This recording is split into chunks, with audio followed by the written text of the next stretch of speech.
ओम नमो भगवते वासुदेवाय। जय श्री कृष्णा। स्वागत है आप सभी का हमारे YouTube चैनल पर। आज की वीडियो में हम सुनाएंगे माघ मास महात्म्य 16वां अध्याय। कार्तवीर्य कहने लगा कि हे भगवान, वह राक्षस कौन था और कांचन मालिनी कौन थी? उसने अपना धर्म कैसे दिया और उनका साथ कैसे हुआ?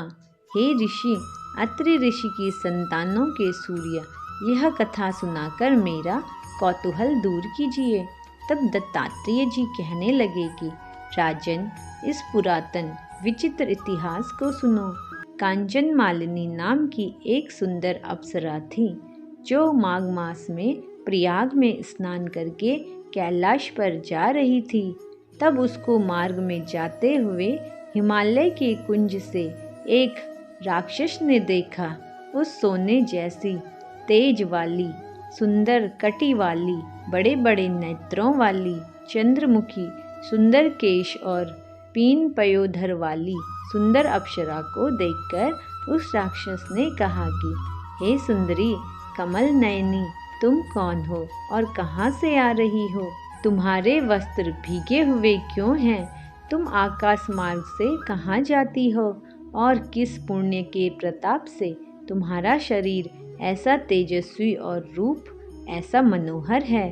तुम्हारे गीले वस्त्र से मेरे मस्तक पर गिरे हुए एक बूंद जल से मेरे क्रूर मन को शांति प्राप्त हो गई। इसका क्या कारण है? तुम बड़ी शीलवती प्रतीत होती हो, इसका कारण मुझसे कहिए।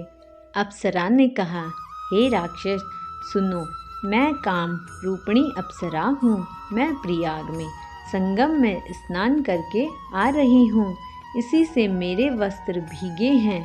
अब कैलाश जा रही हूँ, जहाँ पर श्री शिव निवास करते हैं।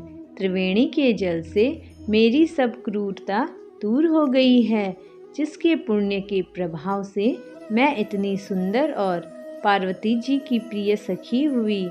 जो आश्चर्य देने वाला उदाहरण मुझसे ब्रह्मा जी ने कहा था, सो सुनो। मैं कलिंग देश के राजा की वेश्या थी।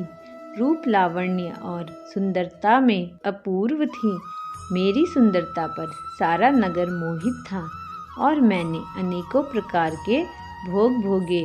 अनेक प्रकार के वस्त्र और आभूषणों की घर में कोई कमी नहीं थी। कई कामी पुरुष आपस में स्पर्धा से ही मृत्यु को प्राप्त हो गए। इस तरह उस नगर में बड़ी सुंदरता से यौवन व्यतीत हुआ और मैं वृद्धावस्था को प्राप्त हो गई। तब मेरे मन में विचार उत्पन्न हुआ कि मैंने अपनी सारी आयु पापों में व्यतीत कर दी। धर्म का कोई कार्य, दान, तप, यज्ञ आदि नहीं किया। शिव या दुर्गा जी की आराधना नहीं की, न कभी भगवान विष्णु का पूजन किया।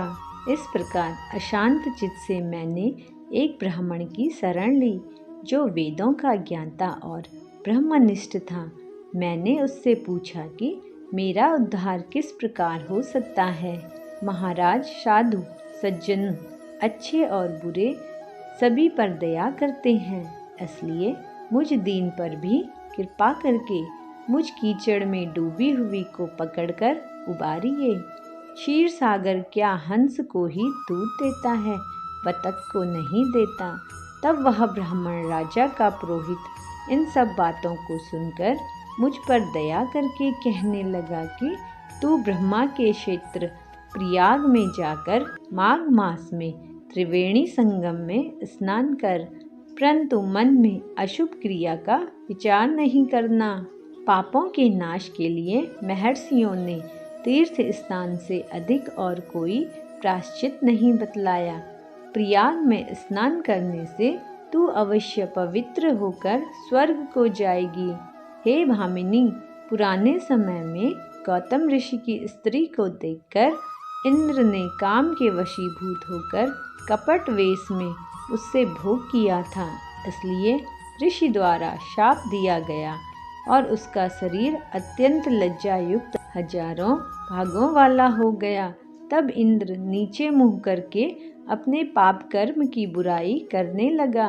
मेरु पर्वत के शिखर पर स्वच्छ जल वाले सरोवर पर एक स्वर्ण कमल से भरे हुए कोटर में घुस गया और अपने पाप को धिक्कारता हुआ कामदेव की बुराई करने लगा कि यह सब पापों का मूल है। इसके ही वशीभूत होकर मनुष्य नरक में जाते हैं और अपने धर्म, कीर्ति, यश और धैर्य का नाश करते हैं। इंद्र ऐसा सोच रहा था कि इंद्र के बिना सारा देवलोक शोभाहीन हो गया। तब देवता, गंधर्व, किन्नर इंद्राणी के सहित बृहस्पति जी से जाकर पूछने लगे कि महाराज, इंद्र के न रहने से स्वर्ग ऐसा शोभाहीन हो गया है जैसे सतपुत्र के बिना श्रेष्ठ कुल। इसलिए स्वर्ग की शोभा के लिए कोई क्रिया सोचिए। इस विषय में देर नहीं लगानी चाहिए।